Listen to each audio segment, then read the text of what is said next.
Assalamualaikum warahmatullahi wabarakatuh. Pada hari ini kita akan menyampaikan tentang bab ini ya dari majalah Tablik, Geliat Palu Arit Waspadalah. Ini di September 2021 edisinya, dan kita akan melihat salah satu judul menarik nih. Judul menariknya itu adalah tentang ini nih. Ajaran sosialisme Kiai Haji Ahmad Dahlan. Oh, ini apa nih kok Pak Ahmad Dahlan pendiri Muhammadiyah kok sosialisme? Seperti apa kita nanti akan lihat ya pemahamannya. Jadi Kiai Haji Ahmad Dahlan ini sering menyebut-nyebut sosialisme Islam atau yang disebut sebagai istirakiyah Islamiyah. Istirakiyah Islamiyah atau sosialisme Islam. Maksudnya apa gitu ya? Jadi Kiai Haji Ahmad Dahlan menyebutkan bahwa yang disebut sebagai sosialisme adalah kita sebagai orang ya, itu bebas untuk memilih apa saja agama dan faham. Hanya saja memilih agama dan faham yang benar, yang tidak hanya sekedar mengikuti kebiasaan umum yang tidak berlandaskan, baik itu pikiran, wahyu dan lain sebagainya ya. Ini yang berbahaya. Jadi sosialismenya Kiai Haji Ahmad Dahlan, silakan Anda bisa memilih agama apa saja, paham apa saja, tetapi yang jelas harus dilandasi oleh wahyu yang jelas, Quran dan Sunnah atau dari kias dan lain sebagainya. Jadi berbeda sekali dengan komunisme yang dibawa atau sosialisme yang dibawa oleh Karl Marx, seorang tokoh Jerman Yahudi ya, yang pada saat itu memberikan ajarannya yang cenderung kepada ajaran-ajaran keduniawian ya. Nah, Kiai Haji Ahmad Dahlan sebenarnya lebih merujuk kepada seorang sahabat ya pemahaman sahabat, yaitu Abu Dzar Al-Ghifari radhiyallahu an ya. Dan ucapannya yang paling terkenal dari Abu Dzar Al-Ghifari itu tentang sosialisme ya, adalah mengambil salah satu ini hadis ya, tapi menyadur di dalamnya ya, artinya terinspirasi dari sebuah hadis. Bentaklah kepada para penimbun harta yang menumpuk emas dan perak. Mereka akan digosok dengan setrika api neraka. Setrika itu akan menggilas kening dan punggung mereka pada hari kiamat. Ya kan, ini kan sebenarnya ada. Nah, sampai-sampai ini ucapan ini sering disebutkan oleh beliau nih, oleh Abu Dzar Al-Ghifari.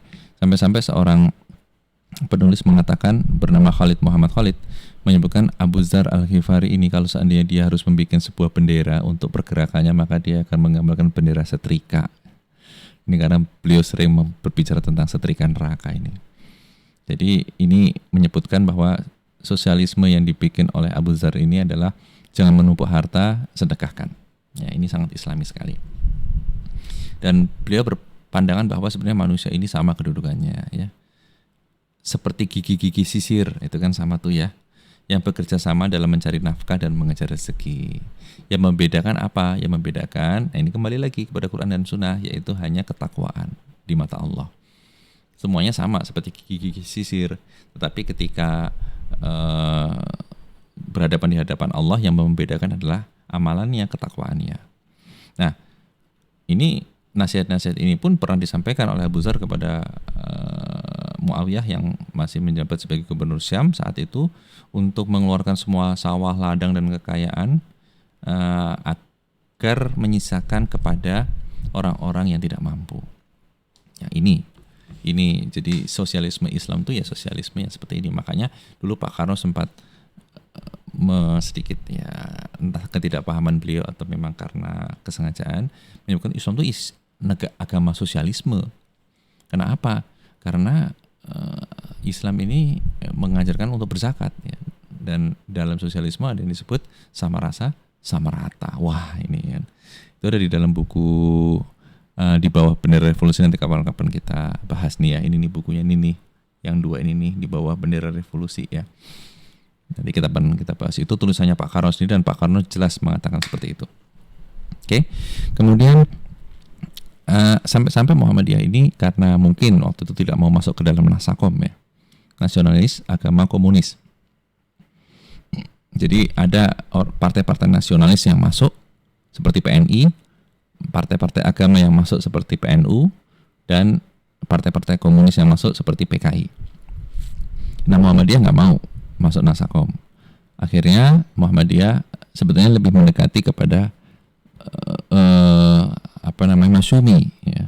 Makanya sampai tokoh-tokoh Masyumi, tokoh-tokoh Muhammadiyah kan banyak ditangkap oleh Bung Karno, termasuk Buya Hamka dan M. Natsir, ketua Masyumi, ya Buya Hamka Muhammadiyah.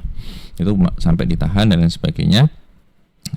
Sehingga PKI terus memberikan fitnah-fitnah bahwa Muhammadiyah ini kapitalisme, pro Barat, tidak komunisme, karena nggak mau kompak nih sama kita ikut Nasakom. Tapi hal itu ternyata justru dibantah. Ya. Waktu itu menyebutkan dari aktivis kaum komunis seperti Haji Misbah yang menyebut bahwa Muhammadiyah sebagai Islam kapitalis. Namun itu semua ternyata dibantah. Dibantah sama apa? Sama pergerakan Muhammadiyah itu sendiri. Muhammadiyah memiliki gerakan sosial yang sangat besar.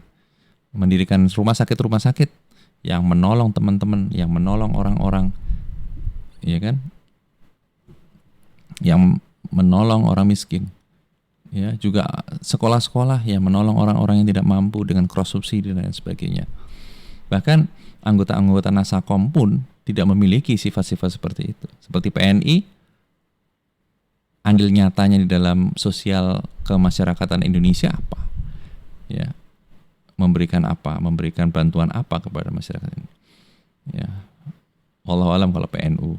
Kemudian PKI apalagi justru merusak sendi-sendi negara.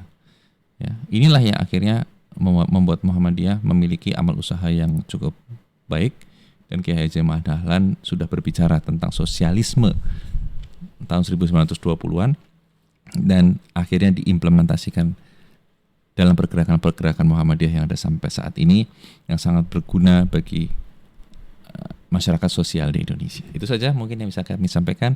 Mohon maaf atas segala kekurangan. Assalamualaikum warahmatullahi wabarakatuh.